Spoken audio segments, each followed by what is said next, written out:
You want more?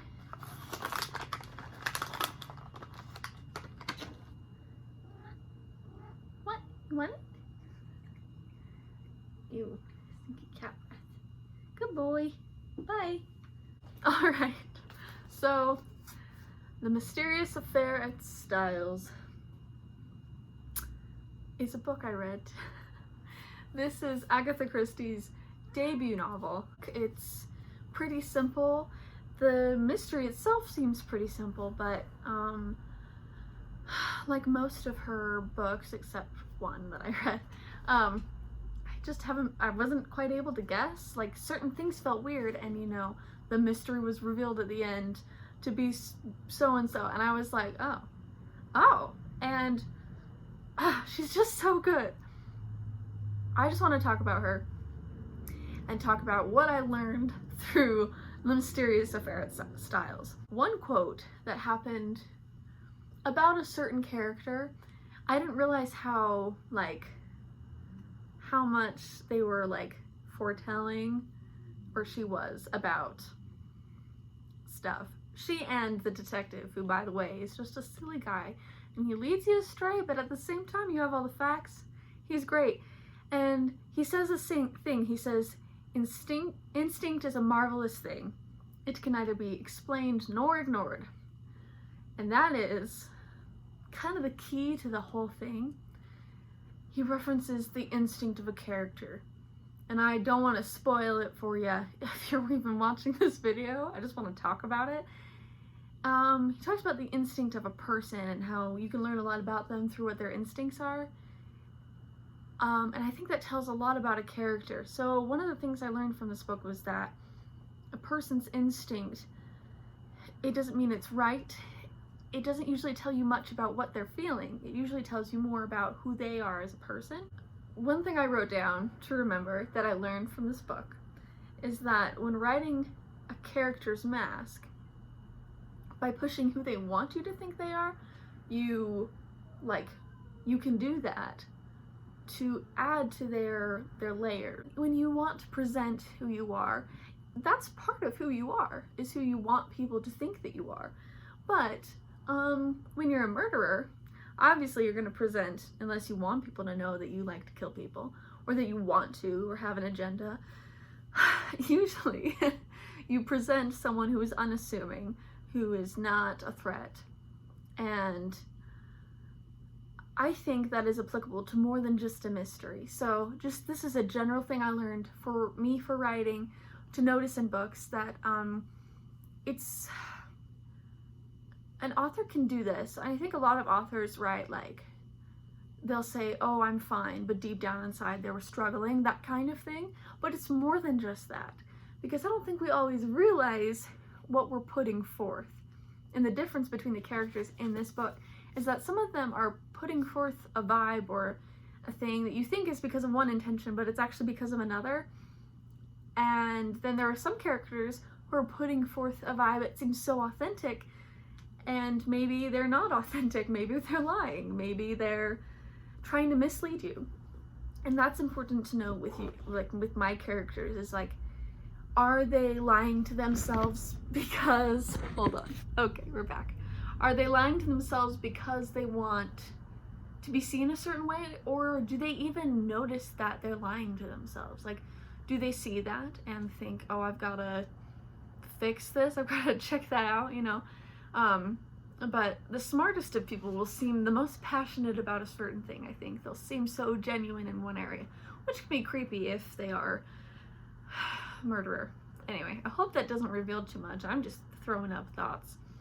Another thing I learned, these two other things are more about mystery, and one of them is pretty, I've heard this before, but it's just, she writes such an excellent example of this. I wrote that when adding mystery to a story or writing a mystery itself, give the facts with as much trust as you possibly can. Don't spoon feed them, but just lay it out. Have things happen. And if things seem a bit off, trust that instinct and look into it. Poirot says on multiple occasions, you can't discard the facts because they don't fit your theory. The facts are what should change your theory. So if your theory's wrong and the facts don't add up, throw that theory out, look at the facts again. Very important for your writing. Another thing Poirot does, well, it's the thing that Agatha Christie does. The detective, he's excellent. He is helping a friend. The friend is the perspective of this book. He's the POV. And he says at the beginning that he always fancied himself a detective because he met this great detective while he was out in the world with the war and everything. And then he's actually a really bad detective by the standards of Hercule Poirot. I can say it. And he, it's really fascinating to like watch. The detective will be like, aha, ooh, that's interesting. And Hastings, the main character, he's like, why is that interesting?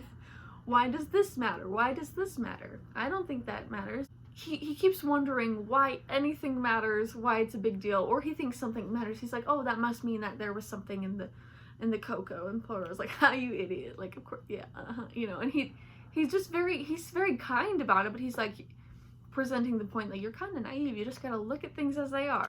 And I think the stuff about focusing on the facts and not letting you think, oh, it would be interesting if this is how it happened. Or, yeah, that would make sense because it's clever. Poirot says another thing. He says, imagination is a good servant and a bad master. I think I've heard that before. Maybe it was directly taken from this, or it's just like a common thing to say. It's fun to help you entertain something new. You have to be imaginative enough to, I think, have some sort of intelligence, be able to figure this kind of thing out. But you can't say what if so much that you're not relying on facts anymore. Because if you say, oh, this is how it happened, and then you get down to it and there's no facts to support that, How does this apply to my writing? I don't know, but like, don't spoon feed people because then it's not fun for them. I think, for me, I love to be right. I love to solve mystery. It's my favorite thing to be watching a detective show and to sit back and be like, he did it. And even if I'm wrong, even if I think it would have been a good writing idea, that's not what happened. It's still fun. And when it's truly fun, I think, is when, at the end, I'm sorry guys, Keira Knightley she's freaking me out a little bit. I'm gonna oh, she's on the back too. We're just gonna do that. I keep seeing her over my shoulder. I'm not enjoying that. Okay. It's really satisfying when you go back and you look at all the facts, when you have the answer, whether or not you were right or wrong, and you can say, yeah, because this happened. Oh, I get it. But, like, there's some movies and books where it's like, ooh, big reveal, and you're like, there was nothing that could have told me that. Now, I feel dumb because I didn't know that was an option, you know? But I think every time I've read an Agatha Christie novel, I've been like, huh. Like I said, most of the time I have been wrong, but not for a bad reason. I looked at a few facts and I felt like, oh, I think this is right, you know? But where I erred was thinking that, oh, that's a good idea, that's probably what happened.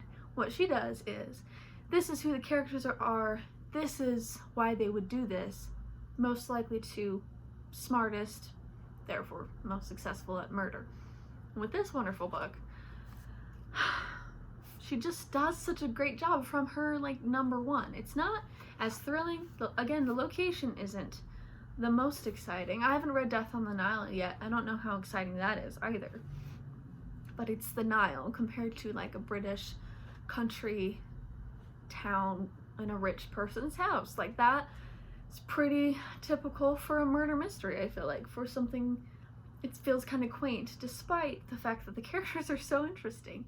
And that's another thing. In her murder mysteries, especially when Detective Poirot is involved, the characters are so interesting, and he makes them interesting in a way. He, the character, the detective, because he's looking at people, and he sees them for who they are.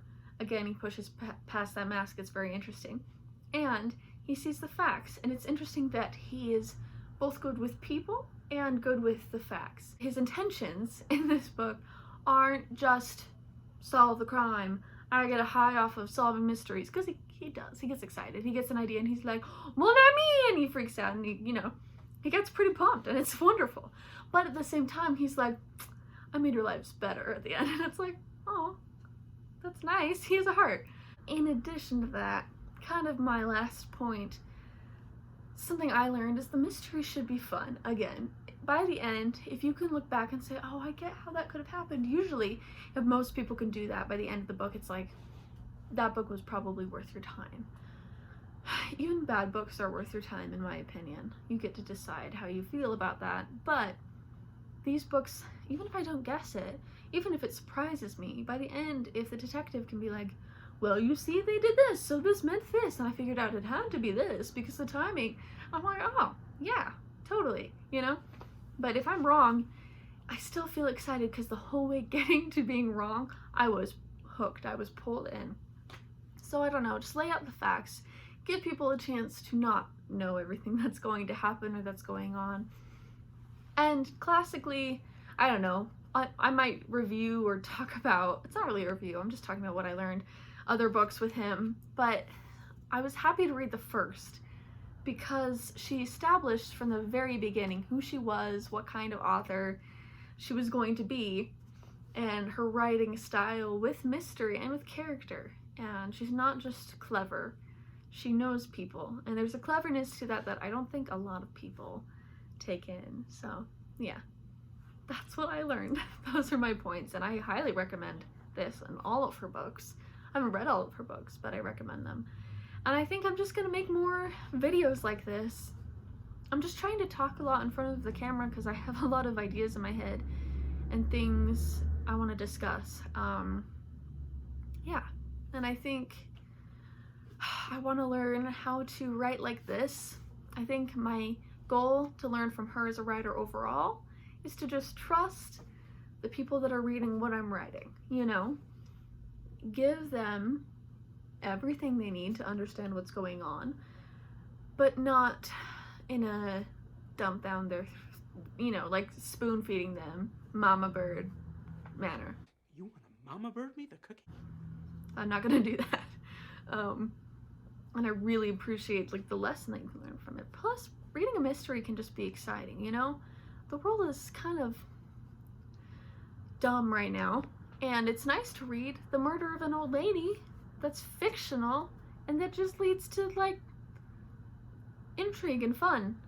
I hope that's not sad that reading about murder makes me feel better about life, but it kind of did. So, high recommendation. Agatha Christie's The Mysterious Affair at Styles. I learned a lot from it, and I think you might too.